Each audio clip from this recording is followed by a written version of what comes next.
Desde o início aqui do canal, eu falo o porquê as LLMs sozinhas não vão resolver o seu problema. E parece que agora o mercado começou a notar isso. E essa é uma ótima notícia para quem de fato quer construir e fazer dinheiro nessa área. O meu objetivo nesse vídeo é te trazer clareza sobre o estado atual do mercado e o tipo de produto e serviço que você pode criar tendo essas coisas em vistas. Então, bora pro vídeo. Então vamos lá, caras, vamos lá, tá? Antes de eu falar dos produtos e serviços, a gente tem que entender o que está acontecendo, o que aconteceu até aqui. Lembrando que a API da OpenAI foi lançada acho que em 2022, em algum momento ali, tá? Então, a gente está falando de um mercado muito, muito novo, beleza? O que aconteceu? Tivemos o pico de expectativas aqui, e se você não conhece esse tipo de figura, ele é o do ciclo de hype do Gartner, tá? E provavelmente, com o lançamento do GPT-5, ficou evidente que a gente não está subindo mais e que talvez a gente já esteja descendo, tá? Isso é um tópico que eu já expliquei aqui, que eu já falei aqui. O meu pico de expectativa com LLMs foi assim que lançou a API, eu comecei a usá-la, tá? E aí, a partir do momento que eu tentei construir e vi as dificuldades, a expectativa começou a descer, até que eu comecei a encontrar técnicas para trabalhar com LLM de maneira melhor, ser mais produtivo e, de fato, começar a construir coisas. E aí, o fruto disso acaba que eu vim aqui para a internet começar a falar disso, beleza? Então, pode ser que você esteja aqui em algum lugar aqui também, né? Beleza. Isso aconteceu agora, né? Esse choque todo com o GPT-5, né? De repente não cumpriu a expectativa da galera, que seria continuar crescendo infinitamente, porque a expectativa deles era essa aqui, cara. Eles acreditavam que a gente está nessa curva aqui. Só que, na verdade, provavelmente a gente está nessa curva aqui. E quem é que acredita nesse cara aqui? São os meninos assustados, tá, cara? Toda vez que você vê alguém assustado com alguma coisa de AI, de LLM, é porque provavelmente ele estava nessa rota aqui e ele sempre estava esperando um salto. Ele sempre estava esperando que isso aqui fosse se repetir o tempo inteiro, né? Que essa subida aqui fosse basicamente infinita e que chegaria uma hora em que as máquinas dominariam no curtíssimo prazo e que a gente não teria nada para fazer a não ser vender a nossa arte na praia, tá? Esse jogo aqui, do ponto de vista empresarial, no jogo do dinheiro, seria um jogo do winner take all. Se você reparar, nos últimos meses, nos últimos anos, a OpenAI sempre levantou financiamento enorme, muito grande, apostando que se eu tiver mais data center, basicamente eu posso fazer isso aqui. É só tacar computador e força bruta e beleza, e a gente vai ter uma inteligência infinita. Quando a realidade, e se você já estudou um pouquinho mais a fundo arquitetura e tal, Transformers, LLMs, você nota que pode ser que a gente estava caminhando para cá. Era uma hipótese real já 1 ano e meio atrás, né? Que é pouco falado, né, assim, abertamente aqui na internet, mas, enfim, existe uma discussão há muito tempo sobre isso e parece que esse lado aqui, de fato, tem razão. Com o GPT-5, eu acho que isso ficou evidente para todo mundo agora, principalmente porque a OpenAI é a principal empresa quando a gente fala de LLMs. Beleza? Então, a gente não quer ser o menininho assustado. Se a gente quer fazer dinheiro, a gente tem que entender o que a gente está fazendo e o estado do mercado. Então, fechado. Você já entendeu o que aconteceu até aqui e por que de tanta revolta com o GPT-5. O Sam Altman provavelmente é um dos grandes responsáveis por isso, já que ele fez tanto hype em cima do GPT-5 lá desde o 3.5. Ele inflou seria, seria o último modelo que a humanidade precisaria e acabou tudo, tá? Então, tá provado que não é bem assim. E o próprio Sam Altman, depois do lançamento do GPT-5, tem feito declarações, e aí já começa a hypar o GPT-6, os meninos assustados vão ter que hypar o Gemini 3, o Grok 5, o outro modelo, ou vão ter que mudar de assunto, caras, porque aparentemente a festa acabou, caras. Agora, quem vai assumir a partir daqui são os profissionais, é a galera que, de fato, constrói, que vai levar isso aqui para um nível superior.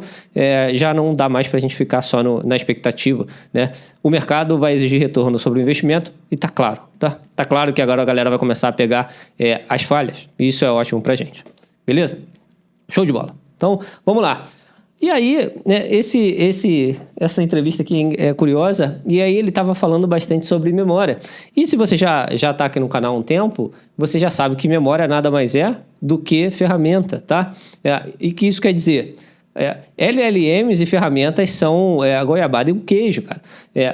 Com o uso de ferramentas, a gente consegue expandir muito os usos das LLMs e consegue integrar em muitos lugares de maneira muito direta. E a LLM deixa de ser aquela coisa de ela sozinha vai engolir o mundo para agora eu me integro com o mundo que já existe. Né? E essa é uma mudança de paradigma enorme no discurso. Ela já existia para quem já estava desenvolvendo e para quem está dentro do mercado. A gente já tinha visto esse movimento, né? Principalmente por conta do sucesso do Cloud Code, né? Mas agora meio que está evidente pelo seguinte, se você notar todos os benchmarks da OpenAI recentemente, eles focam muito na questão do uso de ferramentas, tarefas agênticas. E isso quer dizer o quê?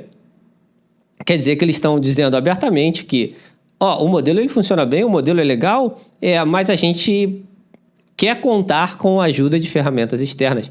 E aí que está a tua grande oportunidade, cara. Você não vai criar um modelo novo do nada, né? Você não tem nem GPU para isso. A gente não está brigando nesse mercado, tá? A gente está no Brasil, ou provavelmente eu tenho algumas pessoas que assistem de Portugal. Você também não está num polo de tecnologia como é, sei lá, São Francisco, né? Então, o nosso lance é outro, tá? A gente vai pegar essas LLMs com as suas brilhantes capacidades, que elas têm de fato, e a gente vai misturar elas com outras coisas que existem no mundo de software, cara. Se você ainda tem a ilusão que LLM não é software, acabou, cara. Isso aqui é software. E eu ainda digo mais, é software ao quadrado, porque trabalhar com LLMs requer todo um cuidado diferente de certos componentes de software tradicional. A gente está adicionando à nossa solução um componente probabilístico, tá? E eu não vou entrar nesse assunto aqui a fundo, porque não é o tema. Mas agora você já sabe disso. Beleza? Tá? E essa não é uma tendência só do GPT-5. Eu fiz aqui um vídeo sobre por que eu não confio em benchmarks de LLMs, e eu comentei sobre o Kimi, sobre o Grok, não sei, mais algum, tá? E todos eles nos últimos benchmarks do Qwen, se não me engano, tá? E todos eles nos últimos benchmarks, eles focam muito em uso de ferramenta e nesse tipo de benchmark aqui chamado Talbench, que é um benchmark que se preocupa com a chamada de ferramenta por LLMs. Isso só evidencia o que eu estou falando aqui. Todas elas estão caminhando para um mundo em que elas já não são o epicentro de todas as coisas que acontecem, elas se conectam às outras coisas que acontecem por meio de ferramentas. Beleza? Show de bola. E por que isso é importante, Ronald? Vou imaginar que você tem um processo na sua empresa, tá? Ou você tem um processo de mercado que você consiga mapear muito bem, tá? Que você não precise de uma decisão inteligente, você já tem um processo mapeado. Nesses casos, você pode usar uma LLM, por exemplo, para gerenciar esses processos e chamar esses processos quando eles têm que acontecer. Então, a LLM se torna um grande condutor de tarefas de maneira inteligente. Isso é um baita potencial que a gente vai explorar aqui, tá? Beleza. Então, você já entendeu o nosso hype, já entendeu o que aconteceu, entendeu onde provavelmente a gente está, beleza? Já entendeu que esses caras aqui tiveram um momento deles há 1, 2 anos atrás, eles fizeram aqui a festa, mas a festa acabou, cara, essa festa acabou. O nosso mercado de IA aqui no Brasil, no começo, né, logo no primeiro ano, segundo ano, se você olhar, foi dominado por pessoas de marketing, tá? E qual é o lance? Eles fizeram brilhantemente o trabalho deles de marketing. Só que existe uma diferença entre marketing e engenharia, obviamente, entre marketing e construção de produtos. Eles são coisas complementares, né, no fim das contas, quando a gente fala em construir produto, só que eles vieram só com marketing porque eles apostaram fielmente nisso aqui, ou se abraçaram essa narrativa porque era conveniente para eles. Só que agora a realidade do mercado está batendo em todos nós e é a hora de agir, caras. Beleza? Beleza. Então vamos lá. Futuro e produtos. Beleza? Existe uma corrente agora falando sobre SLMs, tá? Que seriam os Small Language Models. O que seria isso? Seriam modelos menores, né? Não modelos tão grandes. E você vê que a OpenAI recentemente lançou 2 modelos open source, que a galera em geral vai falar que é revolucionário e tal, mas de fato existem outros modelos melhores do que eles, talvez um pouco maiores e tal. Existe o Gemma, do Google, que é um modelo pequeno, tem versões pequenas, e são bons modelos, tá? E qual é a tendência aqui, caras? A galera tá pegando só o que interessa de certos datasets ou certos domínios, tá? Vamos pensar que, sei lá, língua portuguesa é um domínio, tá? A gente quer fazer um produto para resolver um problema de língua portuguesa e passar em prova, sei lá, tá? Então, a gente não vai pegar um dataset enorme e um modelo enorme. A gente vai pegar esse dataset, a gente vai ajeitar esse dataset e vai usar um modelo pequeno, que é mais barato e vai ser mais efetivo para a tarefa que a gente está buscando para a construção de produto. A gente está saindo da era do chat genérico que resolve tudo para aplicações centradas e voltadas para resolver um problema. E é isso exatamente que é IA vertical, correto? A gente vai pegar uma vertical, a gente vai pegar um problema e vai resolvê-lo usando LLMs. E LLM é um componente da solução do problema. Obviamente, você vai precisar de banco de dados, você vai precisar de, sei lá, API, você vai precisar de todas essas coisas. Ah, Ronald, mas dá para fazer coisas sem banco de dados? Cara, dá pra fazer coisas sem banco de dados. Você quer fazer, sei lá, uma reg sem banco de dados? Sei lá, cara, existe um motivo para banco de dados existirem, cara. E essa discussão foi resolvida há 50 anos atrás, tá? Então, vamos aqui. Tipo de produto. Tipo de produto que a gente pode fazer a partir de agora. Existe esse conceito de produto de 1 para 1 e de 0 para 1, tá? O produto de 1 para 1 é basicamente o seguinte... É o que provavelmente você já está acostumado. Vou fazer um chatbot para substituir minha secretária, tá? Os produtos 1 para 1 são coisas que já existem, tá? Existem aí no mercado, existem no mundo físico, e você quer pegar a LLM e botar para substituir alguma função, tá? Você vai fazer isso de maneira simples ou pode até ser um software que já exista e você quer reconstruí-lo com LLMs. Esse produto é de 1 para 1. A oportunidade aqui parece óbvia, né? Se você olhar, mas ele é um mercado saturado pelo seguinte: 90%, 80% dos casos em que eu converso com uma pessoa sobre a ideia que ela tem, ela vai falar que ela quer fazer um chatbot para sei lá o quê, tá? Esse é um mercado saturado, e não só saturado, tá? Ele é um mercado que foi oportunizado nesses primeiros anos porque ele era um problema óbvio de se resolver e teve muito problema com chatbots. A gente está tendo o mesmo fenômeno do chatbot que a gente teve lá com os atendentes de telemarketing automáticos, né? Criou-se muitos chatbots que não atendem necessariamente o requisito do cliente. Eu participei de uma pesquisa em uma empresa recentemente que eles implementaram um chatbot e o chatbot era um chatbot, né? O cliente digitava, o chatbot respondia, mandava um catálogo durão para o cara ali e o atendimento seguia. E eles notaram que, na verdade, os fechamentos diminuíram com o chatbot. E por que isso aconteceu? Eles são uma marca de auto-ticket, né? E, de repente, o cliente que procurava eles, de fato, valorizam um atendimento, digamos, mais temperado, né?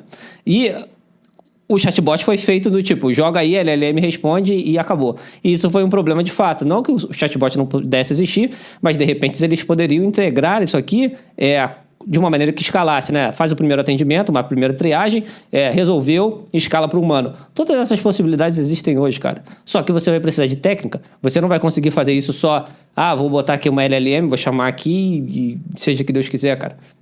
Isso você vai acabar caindo aqui, nos 95% que não funcionam. Muito porque você agora precisa... Cadê meus 90%? Tá aqui. Isso muito porque você precisa, cara, de planejamento de produto a partir de agora. Você não pode simplesmente ter uma ideia mirabolante e tacar na LLM, porque já está provado, cara. Já está provado que não é assim que funciona bem, tá? Beleza. Produtos 0 para 1. O que seria um produto 0 para 1? Seria um produto que não existe no mercado de maneira geral, tá, caras? E aqui tem um caminhão de oportunidades e eu convoco você, que é uma pessoa de produto, ou conhece uma pessoa de produto, cara, mostra esse vídeo para ela, cara. Porque existe um caminhão de oportunidades aqui, só que precisa de profissionais. A gente precisa de profissionais que, de fato, pensam em produto. E esse profissional, ele vai precisar pensar em produto e ele vai ter que entender minimamente do que as LLMs são capazes e o que não são capazes, né? Então, vamos imaginar... Existe uma pesquisa que diz que as pessoas estão muito acostumadas a usar machine learning, digamos assim, produtos de machine learning, só que elas nem sabem que estão usando, né? O produto roda lá, entrega a solução para ela e ela segue a vida dela normalmente. Essa é uma grande oportunidade aqui quando a gente fala de LLMs. O seu cliente não precisa saber que você está usando agente, se você está usando LLM, que você está usando workflow. O seu cliente quer resolução de um problema, tá? Você pode fazer um processo de background, tá? Você pode rodar alguma coisa por trás que resolva um problema do mercado, cara. Você não precisa botar que você é uma empresa de IA, tá? De repente, esse termo vai começar a pegar mal por conta da percepção popular. O que você precisa fazer é usar a ferramenta certa na hora certa para resolver o seu problema. Ronald, como que você sabe dessas coisas todas? Como que você fica atento? Tem aqui, cara, a Radagem IA, tá disponível lá na Rock Pro. Eu acho que eu vou deixar isso aqui enquanto está em beta, porque está em beta ainda. Eu acho que eu vou deixar público durante esse tempo que está em beta ainda. De repente, no futuro, sei lá, vamos ver o que eu faço com isso aqui. Mas basicamente o resumo de notícias que a gente fala exatamente sobre o mercado. Resumo de 7 minutos, mais ou menos, 8 minutos. Toda semana está aqui. E se você quer a versão completa, para os membros da comunidade, tem lá. Beleza? Então, o vídeo de hoje eu espero que tenha te dado clareza, tá? E que você comece a pensar produtos a partir daqui, cara. Se seu produto é 1 para 1, pense em como você pode usar LLM não para resolver um problema seu, do tipo, eu vou economizar tempo e não vou ficar fazendo isso. Se você vai usar um produto 1 para 1, você precisa, obviamente, de velocidade, né? Você está resolvendo um problema que você quer escala, mas você precisa de qualidade, tá? Então você tem que pensar em como você vai entregar qualidade ao mesmo tempo que você está entregando algo com velocidade. E aqui, cara, o céu é o limite. Aqui, de fato, onde a vertical que você imagina pode brilhar. Só que você vai ter que entender o que as LLMs são capazes, o estado do mercado e de produto, beleza? Então, se você tem interesse em conversar sobre produto e tal, me procura no Instagram, no LinkedIn, ou lá na Simple Work também, para a gente conversar, porque esse é um assunto muito interessante. A gente está num ótimo momento para a construção de produtos que usam, de fato, LLM de maneira efetiva. Beleza, caras? Então, é isso. Te espero na próxima.